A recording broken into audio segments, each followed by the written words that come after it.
ਸਭ ਤੋਂ ਪਹਿਲਾਂ ਤਾਂ ਚੰਡੀਗੜ੍ਹ ਦੇ ਸਾਰੇ ਮੀਡੀਆ ਸਾਥੀਆਂ ਦਾ ਅੱਜ ਇੱਕ ਬਹੁਤ ਹੀ ਅਹਿਮ ਇੰਪੋਰਟੈਂਟ ਪ੍ਰੈਸ ਕਾਨਫਰੰਸ ਪਹੁੰਚਣ ਤੇ ਬਹੁਤ ਤੁਹਾਡਾ ਧੰਨਵਾਦ। ਤੁਹਾਨੂੰ ਜੀ ਆਇਆਂ ਨੂੰ। ਸਾਥੀਓ, ਅੱਜ ਇੱਕ ਬਹੁਤ ਹੀ ਅਹਿਮ ਇਸ਼ੂ ਦੇ ਉੱਪਰ ਮੈਂ ਤੁਹਾਡੇ ਜ਼ਰੀਏ ਪੰਜਾਬ ਦੇ 3 ਕਰੋੜ ਲੋਕਾਂ ਤੱਕ ਇੱਕ ਮੈਸੇਜ ਪਹੁੰਚਾਉਣਾ ਚਾਹੁੰਦਾ, ਇੱਕ ਬੇਨਤੀ ਕਰਨੀ ਚਾਹੁੰਦਾ। ਜਿਵੇਂ ਕਿ ਤੁਹਾਨੂੰ ਪਤਾ ਹੀ ਹੈ ਕਿ ਇਲੈਕਸ਼ਨ ਕਮਿਸ਼ਨ ਆਫ ਇੰਡੀਆ ਵੱਲੋਂ ਵੋਟਾਂ ਦੀ ਸੁਧਾਈ ਦਾ ਕੰਮ SIR ਦੇ ਜ਼ਰੀਏ ਕੀਤਾ ਜਾ ਰਿਹਾ ਹੈ ਔਰ ਇਹਦੇ ਵਿੱਚ ਵੋਟਾਂ ਦੀ ਵੈਰੀਫਿਕੇਸ਼ਨ, ਵੋਟਾਂ ਦੀ ਕਲੈਰੀਫਿਕੇਸ਼ਨ ਦਾ ਕੰਮ ਹੈ ਜਿਹੜਾ ਉਹ ਚੱਲ ਰਿਹਾ ਹੈ। ਬੜੀ ਐਕਸਟੈਂਸਿਵ ਐਕਸਰਸਾਈਜ਼ ਹੈ ਇਹ। ਔਰ ਜੋ ਗੱਲ ਅੱਜ ਪੰਜਾਬ ਦੇ ਸਾਹਮਣੇ ਤੁਹਾਡੇ ਜ਼ਰੀਏ ਮੈਂ ਰੱਖਣੀ ਚਾਹੁੰਦਾ ਉਹ ਇਹ ਹੈ ਕਿ ਜਿੰਨੀਆਂ ਵੀ ਪੰਜਾਬ ਸਰਕਾਰ ਦੀਆਂ ਵੈਲਫੇਅਰ ਸਕੀਮਸ ਨੇ, ਭਲਾਈ ਦੀਆਂ ਸਕੀਮਾਂ ਨੇ, ਚਾਹੇ ਉਹ ਮਾਵਾਂ ਧੀਆਂ ਸਤਕਾਰ ਯੋਜਨਾ ਹੈ, ਚਾਹੇ ਉਹ 10 ਲੱਖ ਤੱਕ ਦਾ ਹੈਲਥ ਕਾਰਡ ਦੀ ਆਪਾਂ ਗੱਲ ਕਰ ਲਈਏ, ਚਾਹੇ ਕੋਈ ਫੂਡ ਦੇ ਨਾਲ ਸਕੀਮਾਂ ਨੇ, ਤੇ ਚਾਹੇ ਜਿਹੜੀਆਂ ਕੋਈ ਪੈਨਸ਼ਨ ਸਕੀਮਸ ਨੇ, ਸਾਰੀਆਂ ਦੇ ਸਾਰੀਆਂ ਸਕੀਮਸ ਜਿਹੜੀਆਂ ਹੁੰਦੀਆਂ ਨੇ ਇਹ ਉਸ ਵਿਅਕਤੀ ਦੀ, ਉਸ ਬੈਨੀਫੀਸ਼ਰੀ ਦੀ ਆਈਡੈਂਟੀਟੀ ਦੇ ਨਾਲ ਜੁੜੀਆਂ ਹੁੰਦੀਆਂ ਨੇ ਕਿ ਉਹ ਉਸ ਸਟੇਟ ਦਾ ਵੋਟਰ ਹੈ ਜਾਂ ਨਹੀਂ ਹੈ। ਕੱਲ ਮਾਨਯੋਗ ਮੁੱਖ ਮੰਤਰੀ ਭਗਵੰਤ ਮਾਨ ਜੀ ਨੇ ਵੀ ਇਹਦੇ ਬਾਰੇ ਵੀਡੀਓ ਜਾਰੀ ਕਰਕੇ ਅਪੀਲ ਕੀਤੀ ਸੀਗੀ ਤੇ ਅੱਜ ਉਸੇ ਲੜੀ ਦੇ ਵਿੱਚ ਮੈਂ ਵੀ ਇਹੀ ਅਪੀਲ ਕਰਨੀ ਚਾਹੁੰਦਾ ਸਮੁੱਚੇ ਪੰਜਾਬ ਵਾਸੀਆਂ ਨੂੰ ਕਿ ਪੰਜਾਬ ਸਰਕਾਰ ਵੱਲੋਂ ਭਗਵੰਤ ਮਾਨ ਜੀ ਦੀ ਅਗਵਾਈ ਦੇ ਵਿੱਚ ਬੇਤਹਾਸ਼ਾ ਸਕੀਮਾਂ ਨੇ, ਜਿਹੜੀਆਂ ਵੈਲਫੇਅਰ ਸਕੀਮਸ ਨੇ, ਉਹ ਸ਼ੁਰੂ ਕੀਤੀਆਂ ਗਈਆਂ ਨੇ ਪਿਛਲੇ 4.5 ਸਾਲ ਦੇ ਵਿੱਚ ਤੇ ਉਹਨਾਂ ਸਕੀਮਾਂ ਦਾ ਲੋਕਾਂ ਨੂੰ ਰੈਗੂਲਰ ਲਾਹਾ ਮਿਲਦਾ ਰਹੇ, ਬੈਨੀਫਿਟ ਉਹ ਲੈਂਦੇ ਰਹਿਣ। ਇਸ ਕਰਕੇ ਜ਼ਰੂਰੀ ਹੈ ਕਿ ਪੰਜਾਬ ਦੇ ਲੋਕਾਂ ਦੀ, ਵੋਟਰਾਂ ਦੀ ਵੋਟ ਹੈ ਜਿਹੜੀ ਉਹ ਬਚੀ ਰਹੇ। ਭਾਰਤੀ ਜਨਤਾ ਪਾਰਟੀ ਦੀ ਸਰਕਾਰ ਨੇ SIR ਦੇ ਜ਼ਰੀਏ, ਆਪਾਂ ਪਹਿਲਾਂ ਬੰਗਾਲ ਦੇ ਵਿੱਚ ਵੀ ਦੇਖਿਆ ਕਿ ਲੱਖਾਂ ਵੋਟਾਂ ਨੇ ਜਿਹੜੀਆਂ ਉਹ ਸਿਰਫ ਔਰ ਸਿਰਫ ਆਪਦੇ ਨਿੱਜੀ, ਆਪਦੇ ਰਾਜਨੀਤਿਕ ਹਿੱਤਾਂ ਕਰਕੇ ਉਹ ਕੱਟ ਦਿੱਤੀਆਂ ਤੇ ਜਾਲੀ ਵੋਟਾਂ ਆਪਦੀਆਂ ਬਣਵਾ ਲਈਆਂ ਗਈਆਂ। ਅਸੀਂ ਨਹੀਂ ਚਾਹੁੰਦੇ ਹੈਗੇ, ਆਮ ਆਦਮੀ ਪਾਰਟੀ ਨਹੀਂ ਚਾਹੁੰਦੀ ਹੈਗੀ, ਪੰਜਾਬ ਸਰਕਾਰ ਨਹੀਂ ਚਾਹੁੰਦੀ ਹੈਗੀ ਕਿ ਕਿਸੇ ਵੀ ਇੱਕ ਜੈਨੂਇਨ ਵੋਟਰ ਦੀ ਪੰਜਾਬ ਦੇ ਵਿੱਚੋਂ ਨਾ ਸਿਰਫ ਵੋਟ ਕੱਟੀ ਜਾਵੇ ਬਲਕਿ ਉਹਦੇ ਨਾਲ ਜਿਹੜੇ ਬੈਨੀਫਿਟ, ਜਿਹੜੇ ਲਾਹੇ ਪੰਜਾਬ ਸਰਕਾਰ ਉਹਨਾਂ ਨੂੰ ਦੇ ਰਹੀ ਹੈ ਉਹ ਵੀ ਨਾ ਕਿਤੇ ਕੱਟੇ ਜਾਣ। ਸੋ ਇਸ ਕਰਕੇ ਸਮੁੱਚੇ ਪੰਜਾਬ ਵਾਸੀਆਂ ਨੂੰ ਬੇਨਤੀ ਹੈ, ਅਪੀਲ ਹੈ ਕਿ ਉਹ SIR ਦੀ ਇਸ ਪ੍ਰੋਸੈਸ ਦੇ ਵਿੱਚ ਹਿੱਸਾ ਲੈਣ, ਪਾਰਟਿਸਿਪੇਟ ਕਰਨ। ਸਾਰੇ ਦੇ ਸਾਰੇ ਅਧਿਕਾਰੀ, ਐਡਮਿਨਿਸਟ੍ਰੇਸ਼ਨ ਉਹ ਇਸ ਕੰਮ ਦੇ ਵਿੱਚ ਲੱਗੇ ਹੋਏ ਨੇ। ਸਾਡੀ ਪਾਰਟੀ ਦੇ BLA 1 ਔਰ BLA 2 ਹਰ ਬੂਥ ਲੈਵਲ ਦੇ ਉੱਪਰ ਬਣੇ ਹੋਏ ਨੇ ਤਾਂ ਕਿ ਲੋਕਾਂ ਨੂੰ ਅਸਿਸਟ ਕੀਤਾ ਜਾ ਸਕੇ, ਉਹਨਾਂ ਦੀ ਮਦਦ ਕੀਤੀ ਜਾ ਸਕੇ ਤਾਂ ਕਿ ਕੋਈ ਵੀ ਜੈਨੂਇਨ ਵੋਟ ਹੈ ਜਿਹੜੀ ਉਹ ਕੱਟ ਨਾ ਸਕੇ। ਸੋ ਮੇਰੀ ਫਿਰ ਦੁਬਾਰਾ ਉਹੀ ਬੇਨਤੀ ਕਿ ਸਿਰਫ ਇਹ ਵੋਟ ਬਚਾਉਣ ਦੀ ਪ੍ਰਕਿਰਿਆ ਨਾ ਸਮਝੋ, ਇਹਨੂੰ ਤੁਸੀਂ ਜੋ ਲਾਹੇ ਲੈ ਰਹੇ ਹੋ, ਚਾਹੇ ਉਹ ਮਾਵਾਂ ਧੀਆਂ ਸਤਕਾਰ ਯੋਜਨਾ ਦੇ ਤਹਿਤ ਲੈ ਰਹੇ ਹੋ, ਚਾਹੇ ਉਹ 10 ਲੱਖ ਦੇ ਹੈਲਥ ਕਾਰਡ ਦੇ ਜ਼ਰੀਏ ਲੈ ਰਹੇ ਹੋ, ਸਾਰੀਆਂ ਸਕੀਮਾਂ ਬੰਦ ਹੋ ਜਾਣਗੀਆਂ, ਖਤਮ ਹੋ ਜਾਣਗੀਆਂ ਜੇ ਤੁਹਾਡੀ ਵੋਟ ਕੱਟ ਗਈ। ਇਹ ਕਿਉਂਕਿ ਕੇਂਦਰ ਸਰਕਾਰ ਦਾ ਮੈਂਡੇਟ ਹੈ। ਸੋ ਇਸ ਕਰਕੇ ਸਾਰਿਆਂ ਨੂੰ ਬੇਨਤੀ ਹੈ ਕਿ ਉਹਦੇ 'ਚ ਪਾਰਟਿਸਿਪੇਟ ਵੱਧ ਤੋਂ ਵੱਧ ਕਰੋ। ਇਸ 23 ਜੁਲਾਈ ਤੱਕ, 24 ਜੁਲਾਈ ਤੱਕ ਇਹਦੀ ਜਿਹੜਾ ਪ੍ਰੋਸੈਸ ਹੈ ਉਹ ਚੱਲ ਰਿਹਾ। ਸੋ ਸਾਰਿਆਂ ਨੂੰ ਮੇਰੀ ਬੇਨਤੀ ਹੈ ਕਿ ਉਹ 'ਚ ਵੱਧ ਤੋਂ ਵੱਧ ਪਾਰਟਿਸਿਪੇਟ ਕਰੋ।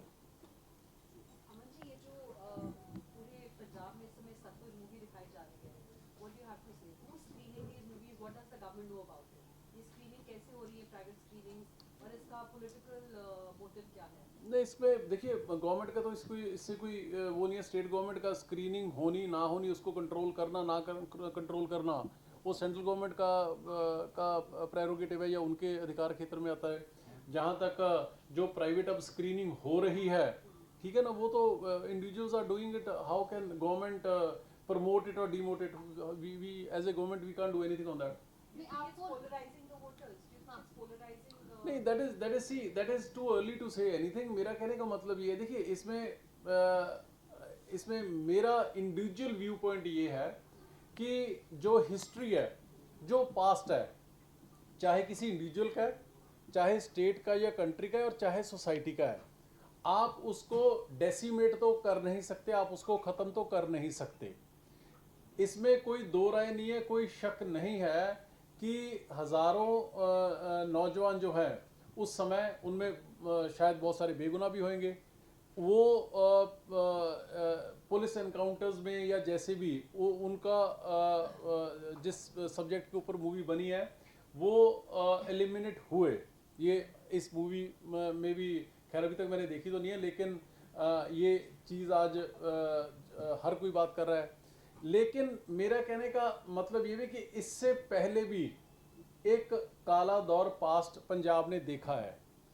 किसी के भी व्यूइंग के ऊपर, किसी के भी कुछ कहने के ऊपर, किसी के भी कुछ सोचने के ऊपर in a free and fair country बंदिश नहीं लगनी चाहिए, ना ही होनी चाहिए। But at the same time इतना भी ज़रूरी, इतना मैच्योरली मेरे हिसाब से पॉलिटिकल पार्टीज़ को भी और स्टेट को भी और स्टेट के लोगों को भी उस हिसाब से रिएक्ट करना चाहिए कि इससे किसी भी तरह की कोई सेंटिमेंट्स या इमोशंस या जो घाव हैं वो हरे ना होएं, क्योंकि हमने बड़ा औखा काला दौर तकरीबन 20-25 साल का वो पंजाब ने देखा है। चाहे कोई बेगुनाह किसी टेररिस्ट की गोली से मरा और चाहे वो किसी पुलिस की गोली से मरा, पंजाब का बच्चा मरा है, किसी बहन का सुहाग उजड़ा है, किसी बहन की को राखी जिसको बांधी थी वो खत्म हुआ है, किसी माँ की गोद उजड़ी है। सो मेरा सिर्फ और सिर्फ इसमें कहना इतना ही है कि ये this should not be taken as a double edge sword कि जी किसी भी तरफ चलेगी तो नुकसान पंजाब का होएगा। हाँ ठीक है, मूवी बनी है, फैक्ट्स पे बनी है, या उससे किसी का भी जख्म जो है जख्म ना हरे हुए, क्योंकि बड़ी मुश्किल से पंजाब उस काले दौर से गुजरा है। अमन जी, कुलदीप धालीवाल ने सीधा सीधा एलिगेशन लगाए कि सुखबीर बादल ने सेंट्रल गवर्नमेंट को चिट्ठी लिखी है जिसके बाद ये मूवी ओटीटी प्लेटफॉर्म से हटाई गई, और सुखबीर बादल ने खास तौर पर चैलेंज किया है कि आप इसे प्रूव कर दो, मैं सियासत छोड़ दूंगा। नहीं देखिए, इसके बारे में मैं तो नहीं, इसमें कुलदीप धालीवाल जी ने कहा है तो बेहतर है वही बता पाएंगे किन फैक्ट्स के ऊपर कहा है। इस बारे में मेरी कुलदीप जी से कोई बात नहीं हुई है। और रवनीत बिट्टू ने भी कहा है कि ये सीधा सीधा सिर्फ पैसे की, दिलजीत दोसांझ पैसे के लिए कर रहे हैं कि हाँ उनकी फिल्म हिट हो जाए, पैसा आ जाए। देखिए इसमें let's be very very clear. ये एक इशू ऐसा है, ये पॉलिटिकल पार्टीज या लीडर्स शायद इसको अपनी सियासी एडवांटेज के लिए कोई बात कर रहा होगा, लेकिन मैं इसमें बड़ा क्लियर हूं कि इसमें कोई भी ऐसी तिखी बात, इसमें कोई भी ऐसी किसी को चुभने वाली बात, इसमें कोई भी ऐसी बात की जिससे फ़ायदा तो कोई होए ना पंजाब का माहौल दुरुस्त रखने में, सही रखने में, लेकिन ऐसा माहौल बन जाए कि फिर दोबारा मुड़ के वैसा दौर कहीं खुदा ना खास्ता परमात्मा ना करे, गॉड फॉरबिड कहीं ना आ जाए। सो इस सिचुएशन में मेरे हिसाब से across all parties, across all individuals बड़े बड़े ठरम्मे से, बड़े ठंडे मन से, बड़ी शांति से इसको देखना पड़ेगा। जो हुआ, जैसे मैंने पहले कहा कि चाहे कोई बेगुनाह पुलिस के एनकाउंटर में मरा है, चाहे वो टेररिस्ट की गोली से मरा है, पंजाब का बच्चा मरा है। उस President of the ruling party in this state, what is the government doing about this issue? ये जो screenings हो रही हैं, About what issue जी? ये legal है screening या illegal? Is there a concern about this? Film ban है, फिर भी ये वो स्क्रीनिंग हो रही है। अकाली दल ने भी बोला कि हम हर जगह दिखाएंगे। गुरुद्वारों में दिखाने की बात हुई है, रात भी दिखाई है, आज रात भी शुरू हो दिखाई चुकी है दिखाई जा रही है। तो चलो, माहौल खराब हो सकता है, ये एक वजह दी है सेंट्रल गवर्नमेंट की तरफ। मैं एग्रीड। मैं आपसे पूछता हूँ, आज मेरा आपसे सवाल है, what as a government we should do?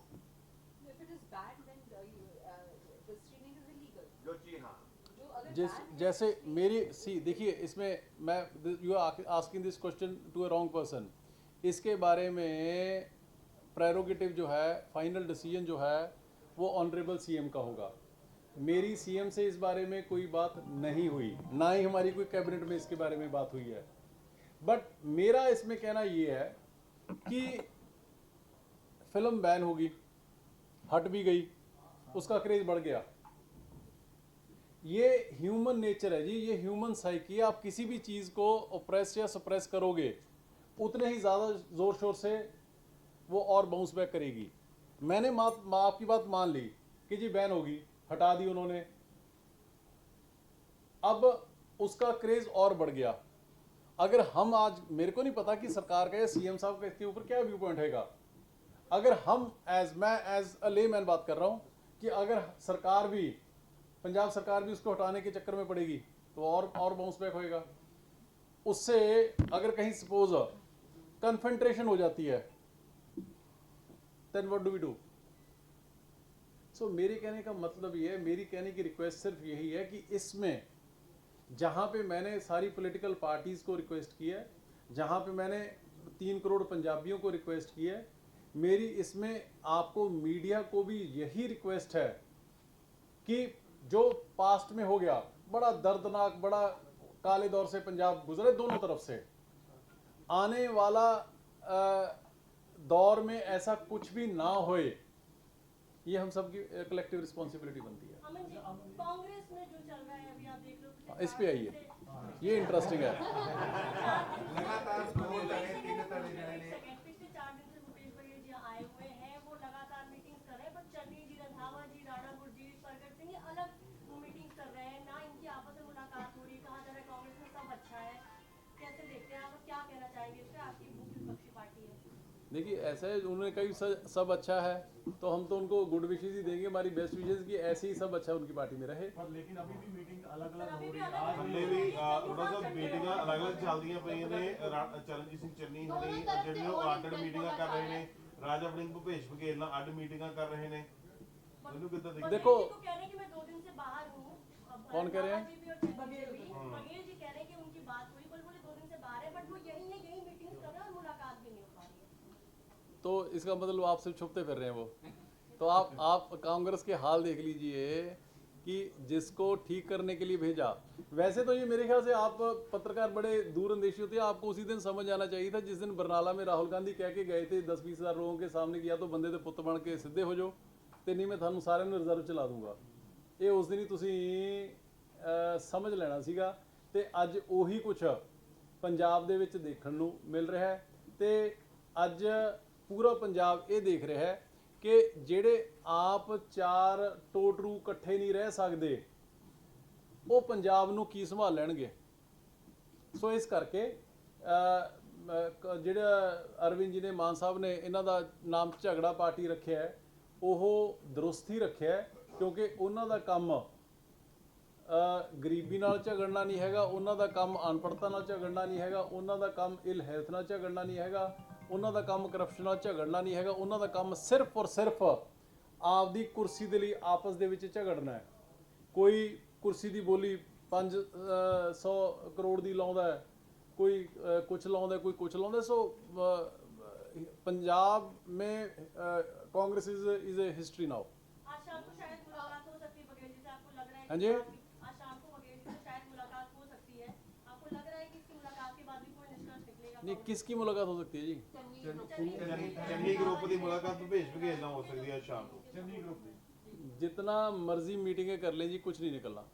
Aman ji, एक मार्क माय वर्ड्स। नहीं, आपको लगता है कि वो पार्टी छोड़ के बीजेपी या कहीं जा सकते हैं? कैसे, क्या यहाँ हमारी पार्टी आ सकती है? स्वागत करो। चंदी जी ਅਗਰ ਆਮ ਆਦਮੀ ਪਾਰਟੀ ਦੇ ਵਿੱਚ ਆਣਾ देखिए ऐसा है कि ये इसके बारे में तो इस स्टेज पे मैं कुछ आपको ना ही कहूँगा और ना ही बताऊँगा, अगर कुछ मेरे को पता भी हो। लेकिन हाँ, डेफिनेटली कांग्रेस का कुछ नहीं बनने वाला, ये मैं आपको बता सकता हूँ। अमन जी, चरणजीत सिंह चन्नी ने बड़े एलिगेशन लगाए हैं, कहते हैं पंजाब में जिस तरीके का माहौल हो गया है, गैंगस्टरवाद, ड्रग्स, आने वाले दिनों में तो ऐसा होगा कि कोई लड़का बारात के लिए भी नहीं बचेगा कि हाँ हम उसको शादी के लिए लेके जाएं, क्योंकि जिस तरीके से एनकाउंटर हो रहे हैं, जिस तरीके से नशे में युवा हमारे बर्बाद हो रहे हैं। अगर ऐसा हो गया तो चन्नी जी टेंट कहाँ लगाएंगे? सो बेफिक्र रहो, उनको बोलो कि बेफिक्र रहें। पंजाब में भगवंत मान की अगुवाई में पंजाब सरकार बड़े अच्छे से पंजाब को संभाले हुए है। ये जो देन गैंगस्टर्स की आप बात कर रहे हैं चन्नी साहब, ये उन्हीं की देन है, कांग्रेस की देन है। आपको 2021 की ही मैं आपको डिबेट्स निकाल के दिखा दूँ विधानसभा की, तो ये एक तरफ सुखजिंदर रंधावा हुआ करते थे, दूसरी तरफ विक्रम मजीठिया हुआ करते थे, जो ये एलिगेशंस खुलेआम लगाते थे मीडिया के सामने, सारे पंजाब के सामने, कि जग्गू भगवानपुरी तेरा प्रोडक्ट है। वो कहते जग्गू भगवानपुरी तेरा प्रोडक्ट है। और उस बंदे को आज FBI ने किस लेवल का इन लोगों की पिछली सरकारों की वजह से आज बदनामी पंजाब की हो रही है। सो इस करके ये कंडे उन्होंने बीजे, हम तो सिर्फ उनको चुगने की कोशिश कर रहे हैं। ਮਰਿੰਡਾ ਦੇ ਵਿੱਚ ਨਗਰ ਕੌਂਸਲ ਦਾ ਪ੍ਰਧਾਨ ਚੁਣਿਆ ਗਿਆ, ਕਪੂਰਥਲਾ ਦੇ ਵਿੱਚ ਵੀ ਇਸੇ ਤਰ੍ਹਾਂ ਹੀ ਪ੍ਰਧਾਨ ਚੁਣਿਆ ਗਿਆ, ਕਾਲੀ ਹੋਇਆ। ਉਹਨਾਂ ਦਾ ਦੋਸ਼ ਇਹ ਹੈ ਵੀ ਉਹਨਾਂ ਕੋਲ ਮੈਜੋਰਟੀ ਸੀਗੀ, ਫਿਰ ਵੀ ਜਿਹੜਾ ਹੈਗਾ ਉਹਨਾਂ ਨੂੰ ਪ੍ਰਧਾਨ ਜਿਹੜੇ ਆ ਉਹ ਨਹੀਂ ਲਗਾਉਣ ਦਿੱਤੇ ਗਏ। ਅੱਜ ਜਿਹੜਾ ਹੈਗਾ ਚੰਡੀਗੜ੍ਹ 'ਚ ਵੀ ਉਹ ਕਹਿੰਦੇ ਅਸੀਂ ਇਸੇ ਤੇ ਵਿਚਾਰ ਚਰਚਾ ਕੀਤੀ ਹੈ ਬਈ ਕਿਸ ਤਰ੍ਹਾਂ ਦੇ ਨਾਲ ਧੱਕੇਸ਼ਾਹੀ ਜਿਹੜੀ ਹੈਗੀ ਆ ਮਰਿੰਡਾ, ਕਪੂਰਥਲਾ ਤੇ ਹੋਰ ਜਗ੍ਹਾ ਦੇ ਉੱਪਰ ਹੋਈ ਹੈ। ਇਸ ਦੇ ਖਿਲਾਫ ਉਹਨਾਂ ਨੇ ਅੱਗੇ ਕੀ ਕਰਨਾ ਉਹ ਰਣਨੀਤੀ ਦੱਸ ਦੇਣਗੇ। ਤੁਹਾਨੂੰ ਲੱਗਦਾ ਵੀ ਜਿਹੜੇ ਦੋਸ਼ ਲਾ ਰਹੇ ਨੇ ਉਹ ਸਹੀ ਨੇ ਆਮ ਆਦਮੀ ਪਾਰਟੀ? नहीं देखो, इस तरह के दोष लाने तो सरकार ते सौखा काम होंदा जी, जिन्हां कोल नाच ना जाने अंग टेढ़ा, आपदे कोल गिणती नहीं पूरी हुंदी हैगी, ते दोष सरकारां ते लाने सौखे हुंदे ने। सो इस करके टोटल साडे वल्लों CM साहब वल्लों सरकार नूं, पार्टी वल्लों पार्टी नूं साडे वल्लों बड़ियां क्लीयर डायरैक्शन सीगियां right from the starting of the election till date कि किसी भी तरह की कोई बेनियमी, किसी भी तरह का धक्का वो बिल्कुल भी बर्दाश्त नहीं किया जाऊगा। सो ये टोटल बेसलेस एलिगेशन है जी। सर SIR का आम आदमी पार्टी के वोट बैंक पर कुछ फर्क पड़ सकता है? देखिए ऐसा है कि अगर बंगाल की बात कर लें तो उन्होंने डेफिनेटली वहाँ TMC के तकरीबन 31 लाख वोट काट दिए थे। अगर हम ध्यान नहीं देंगे, हम क्या कोई भी ऑपोजिशन पार्टी, पर डेफिनेटली क्योंकि ऑपोजिशन में BJP की ऑपोजिशन की बात कर रहा हूँ मैं, उसमें मेजॉरिटी वोट बैंक जो है वो आम आदमी पार्टी का ही आज पंजाब में, ना कोई कांग्रेस का और ना ही कोई अकाली दल का कोई रेलेवेंस बची नहीं है। तो अगर नहीं हमारे वोटर्स, हमारे लोग, हमारे सपोर्टर्स उस पर ध्यान देंगे तो डेफिनेटली नुकसान हो सकता है। उस चीज़ का ध्यान देना पड़ेगा, वोट बचानी पड़ेगी। तो फिर आम आदमी पार्टी को भगवंत मान सरकार के कामों के आधार पे 2027 में आम आदमी पार्टी को दोबारा आने से कोई नहीं रोक सकता। प्राइम मिनिस्टर आ रहे हैं 17 को, क्या कुछ बोलना चाहेंगे कि वो अभी आई थिंक उनका कंफ्यूजन है कि आ रहे हैं कि नहीं आ रहे, या कंफर्म हो गया उनका? चंडीगढ़ आ रहे हैं। आज सुबह तो आई वाज टोल्ड कि he is still in a dilemma whether to come or not. क्या किस लिए, क्या पर्पस है? बिट्टू ने कहा था कि वो जलंधर में भी आ रहे हैं। अच्छा, नो आइडिया जी। ਸਟੇਸ਼ਨਾਂ ਦੀ ਓਪਨਿੰਗ हाँ जी। ਸਟੇਸ਼ਨ ਬਣਾਏ ਇਹਨਾਂ चलो ने, गुड, station ਕੀਤੇ ਨੇ। अच्छी बात है जी। आए, he is most welcome to Punjab, लेकिन साथ साथ जो पंजाब के बकाए हैं वो भी प्लीज़ दे जाएं। उनके आने पे पंजाब सरकार का काफ़ी खर्चा हो जाता है। मैं उनको बेनती करूँगा कि आएँ, जी सद के आएँ, हम हाथ जोड़ के उनका स्वागत करेंगे, लेकिन हमारा ड्यूज़ भी चाहे वो RDF का है और चाहे वो बाकी जो पैसे रोक रखे हैं वो ज़रूर प्लीज़ देके जाएँ। Thank you so much.